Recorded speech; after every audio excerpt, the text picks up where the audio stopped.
Buongiorno, siamo qua per la conferenza stampa di uno dei nostri film in concorso. Il film è Laundromat e prima di cominciare vi presento gli ospiti al tavolo a partire dalla destra in fondo. In fondo è l'autore del libro da cui il film è stato tratto, Jake Bernstein.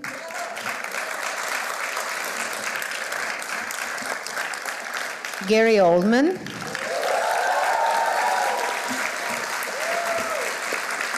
Il regista del film Steven Soderbergh e Meryl Streep.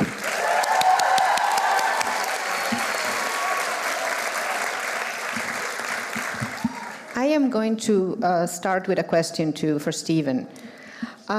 Steven, how did you resolve the problem of making a film about a Panama Papers so brilliantly by not making a traditional investigative film, by creating this incredibly kaleidoscopic structure?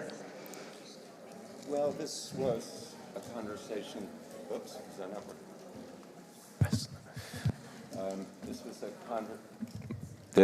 Thank you.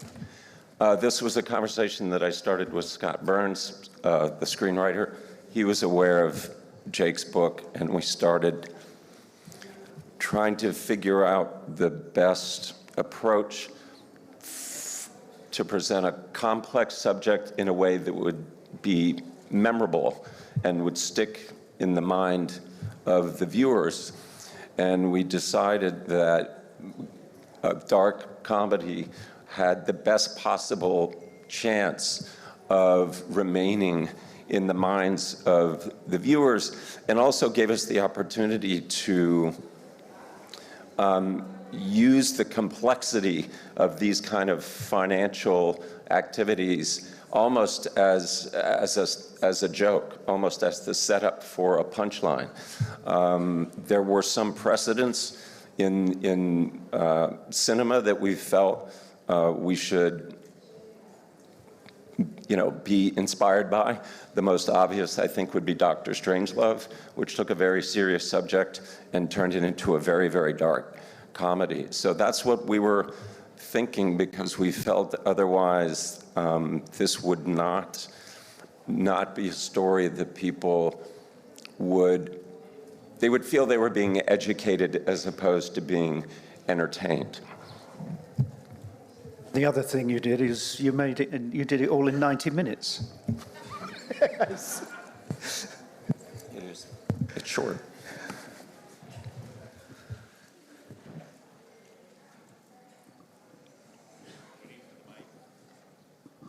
Congratulations, everybody. Stephen Schaefer, Boston Herald here. Meryl, wonderful performance with a big surprise in the movie that obviously we're not going to talk about, but can you discuss what attracted you to this character, and was the big surprise always part of the plan? And you've just had a huge success with HBO with the miniseries there, and now this is for Netflix. Do you see your home these days on the small screen rather than the big screen? Thank you. Thank you. Okay, thank you for that question. Well, I'd wanted to work with Stephen for a long time because I admired his work, and I had confidence. What's happening? The further away I get, the louder it gets. That's sort of the opposite of life. And I felt that this masterful telling of something, the idea of entertaining people with something incredibly complex and true and dark and complicated. I knew that he could do it. He or Bertolt Brecht. Or Bertolt Brecht filtered through his body and mind. And yeah, I was really thrilled to be able to do it. And as for what screens, I think we'll all be appearing on screens right here soon, right? The size kind of doesn't even compute anymore. I mean, I'd rather see it big, but the kids these days, they don't care. I'd like to add one question. Your character is sort of the emotional heart of the film. It's like she's just the most visible victim, and we're all victimized by this, but she's the most. Can you speak a little bit about her and why she keeps going?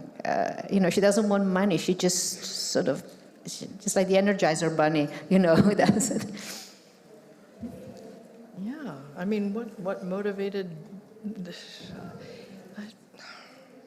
I guess grief is a great motivator.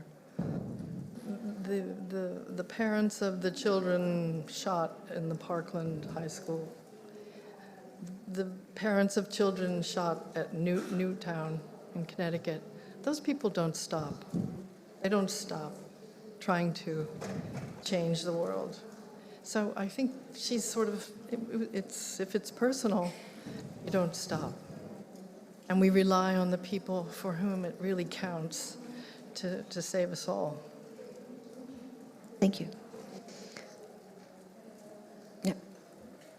Hi, it's Rodrigo from TV Globo Brazil. I have a couple of questions. The first question I would address to Peter Andrews, aka Soderbergh. Could you tell us a few words about the cinematography of this film? And the second question to Mrs. Meryl Streep. Meryl, I think it's impossible to watch a movie like this without thinking about the great American cinema of the 70s, which you were part. Could you tell us a few words about what do you believe to be the legacy of that generation to a movie like this? Thank you very much. Go ahead. Oh my God. I'm really going to throw that over here because this is the cinemaphile right on my, he's the man who really can speak to that. I can barely remember the plots of the movies that I'm in. So yeah, go. Well, I think for any filmmaker of my generation, that period of American cinema from 66 to 79 was incredibly inspiring. There was a freedom, there was a boldness, and at that moment, we had this wonderful synchronicity of the filmmakers and the audiences. The films that were the best films of those years also were the most successful films. So for somebody like me, it felt exciting to be standing on the shoulders of all that work. To answer your other question about the cinematography, very early on when I realized we were going to take somewhat of an anthology approach to the material, that really required each of the sections have their own distinct approach, hoping that they would be unified by both the interstitial cards and the score. But it was, I have to say, it was a movie that really evolved a great deal while we were shooting. It evolved a great deal in post-production. There was a lot of restructuring. And I think there's over 35 minutes of edited material that didn't make the film. So it was challenging, but gratifying, especially since the film is bookended by these two elaborate single shots. And that was my way of hoping to give the audience a sense of both introduction and closure.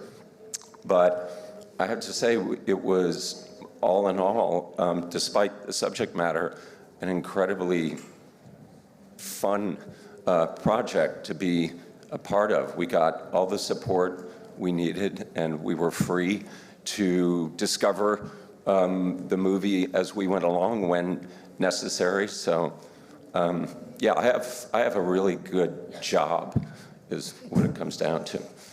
It's the best job I can think of.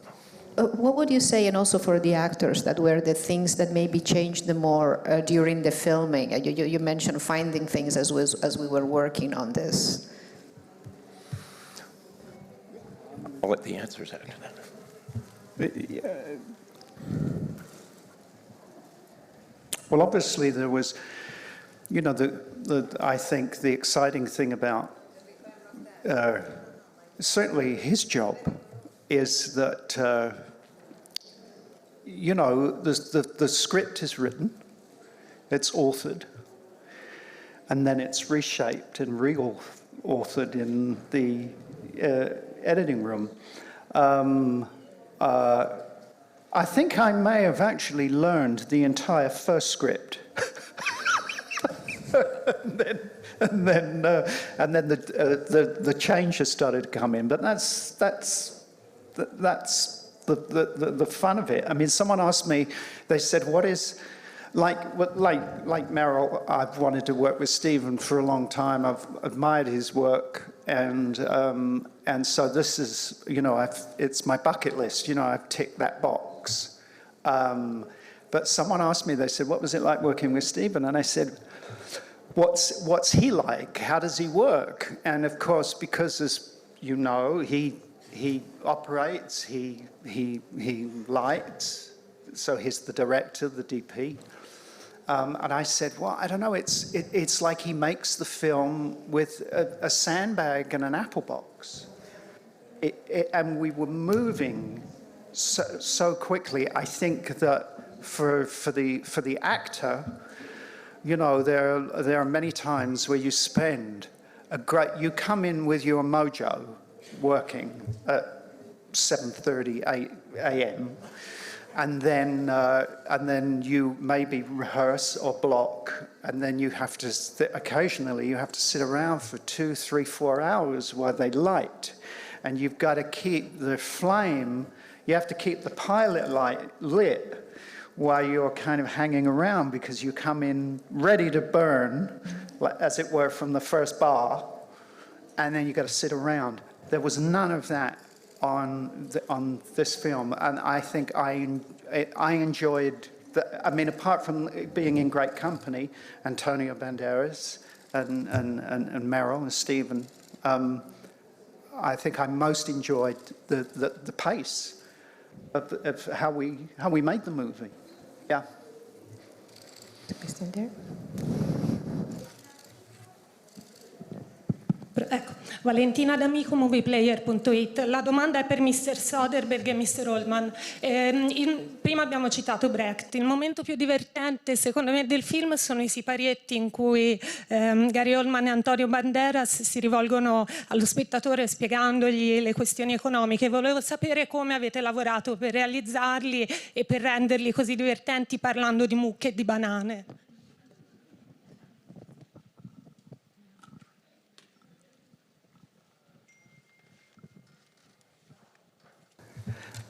When you've got lines like cows and bananas, you don't have to work very hard. I mean, it was all very much. I mean, I could use the word research. You could use curiosity.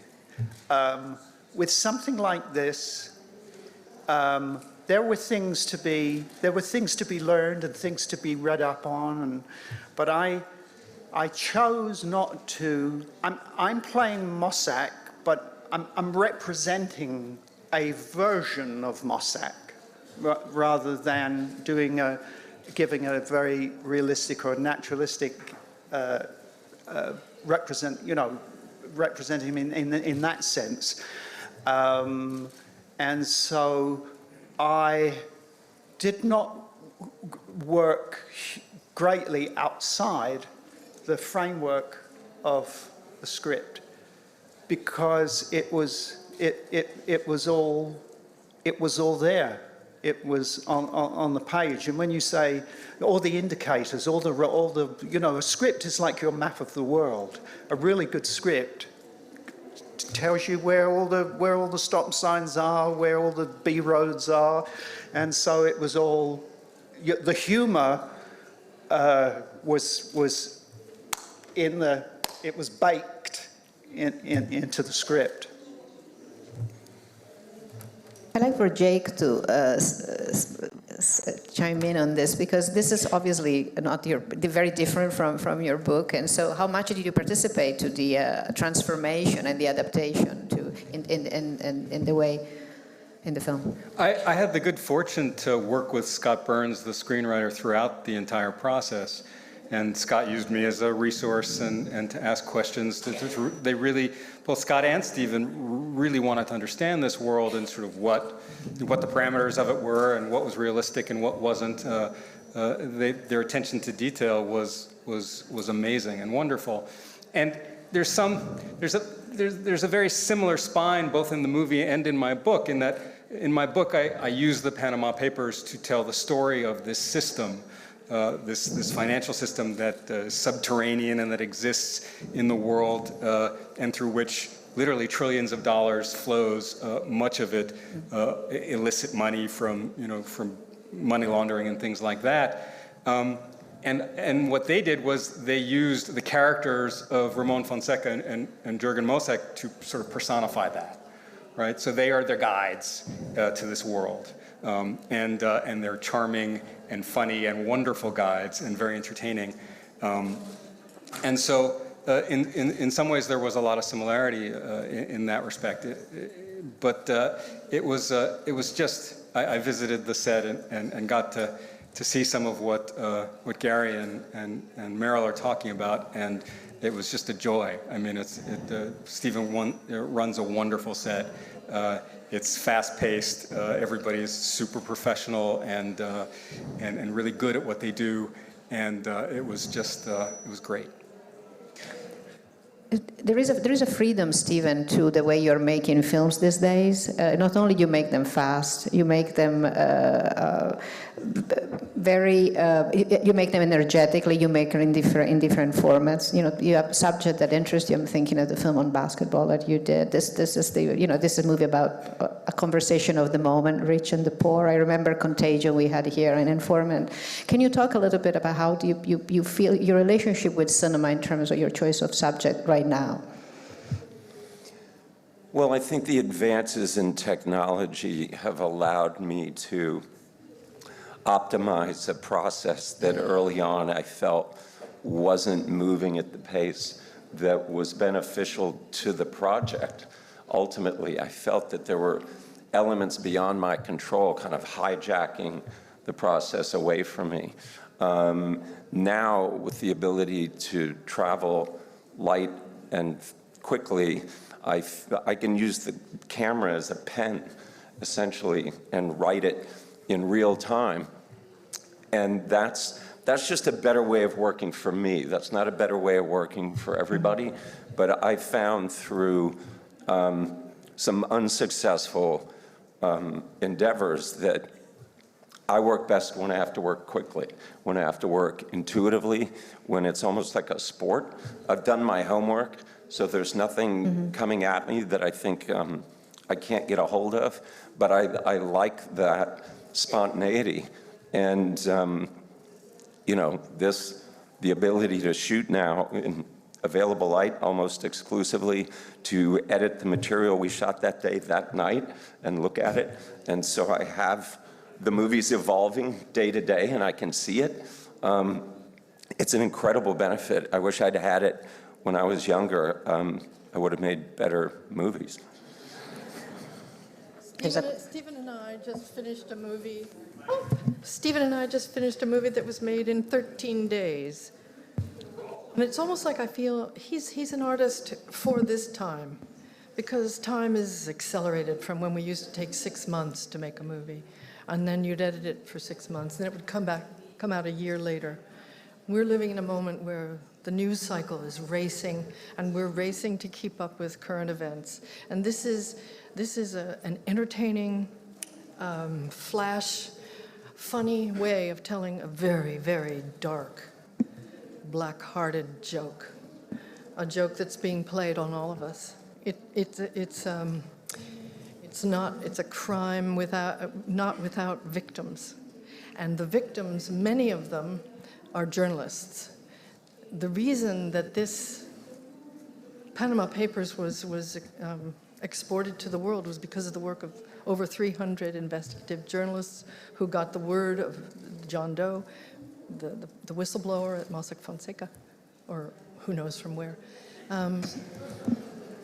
out into the world, and some people died for it.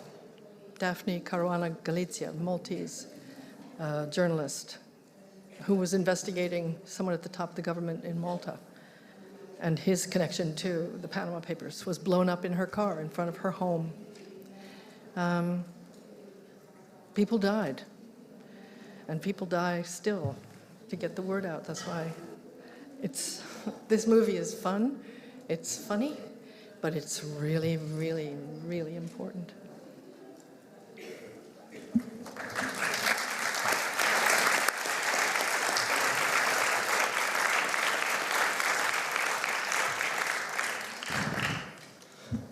Thank you for the film, Jeroen Struij's film Belgian, the newspaper De Standaard. A lot of famous and powerful people became exposed by the Panama Papers, and there's even a joke about the director of this movie having some financial assets. And I was thinking about, does it come down to personal responsibility of the elite, or does the system as a whole has to change? Is this actually a question for the four of you? Oh, I think the system has to change. The UK just enacted legislation that's very interesting. It's called the Unexplained Wealth Order, and they're just bringing their first cases. And it's exactly what it sounds like. They identify people who have extreme wealth that seems to have come from nowhere and who are using that wealth to buy up assets in the UK. And they're starting to go after them. I think that's a really fascinating way to attack this. It saddens me to say I think there's no universe in which that kind of legislation would get enacted in the United States, which begs the question, well, who would be against such a thing? Why would you be against this? Look, I think along with climate change, the kind of corruption that we're discussing is a defining issue of this moment, when you have, in the year 2000, the top 1% controlled a third of the world's wealth. They now control half. So you're essentially looking at maybe 50 people who control more wealth than the bottom 3.5 billion people on the planet. That doesn't seem to me to be a sustainable paradigm, and yet here we are. And I think transparency is the only solution. But you have many parts of the world where the legal system is corrupt, and therefore an ordinary citizen doesn't even have the ability to go after people who are breaking the law, or even protest in a way that brings about change. So it's a very troubling time, but speaking about it is the beginning. People have been speaking about it for quite a while, but on occasion, a piece of entertainment, I think, can be a great conversation starter, and get people wondering day to day in my everyday life, how am I participating in this? And you've also got you've got a big platform with Netflix. That's the other thing. I think your question earlier about the big screen or the small screen. For myself, I'm a binger, and I love long form television. And I see the best work, the best acting, the best cinematography, the best writing, and the best directing on TV as well. And that's where I see it. So when you've got, as Stephen said, you've got something that's serious, and you want to get that out to as many people. Back in the day when I started, when it was in the old days, when there was just sort of celluloid and the odd indie film, you might make a remarkable little movie that no one ever saw. No one ever, and you think, well, yeah, it's great. Can art can cinema, can theatre, can it bring about change? Well, yeah, if people see it. So I think this new age that we're in with television, this will reach this movie, because of it, will reach a lot of people.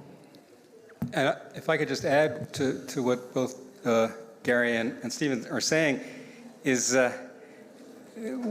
people think that a tax haven is someplace that's sort of warm and sunny and has palm trees. And what Gary says in the movie, as Jürgen Mosek, is absolutely true. One of the biggest tax havens in the world is the United States of America.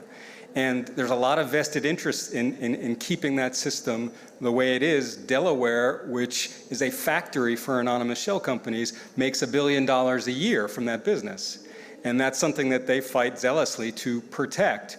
But there are transnational gangs and all kinds of malefactors who are using Delaware companies around the world to do terrible things. So it's just about sort of raising awareness and having people demand better of their government and their public servants. And part of that is sort of getting the story out.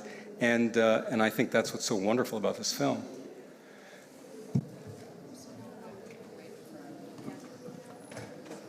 Sorry, we have to finish. So sorry. Thank you so much for coming. Okay.